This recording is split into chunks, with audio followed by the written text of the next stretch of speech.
Hello साथीहरू सबैलाई नमस्कार।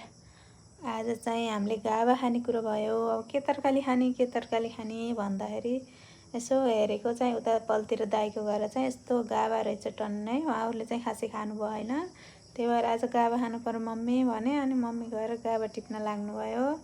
गाभा चाहिँ थियो मस्तै टन्न, जति खाए पनि मिठो पनि हुन्छ नि त गाभा। अनि टिपेर धोइ पखाली उरी गरेर केलाएर चाहिँ पकाउन रेडी भयो।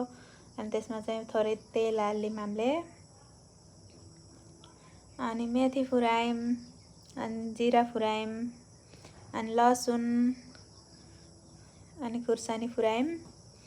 अनि त्यसलाई चाहिँ एकछिन भुनेर रातो रातो भएर पाकेपछि थोरै बेसार हालेर पानी हाल्यो। अनि त्यसलाई काटेर बनाएको गाभालाई त्यसैमा हालेर चाहिँ कुकरमा सिटी लायो। अनि गाभा चाहिँ यस्तो भएको थियो साथी, एकदमै मिठो। कसलाई मन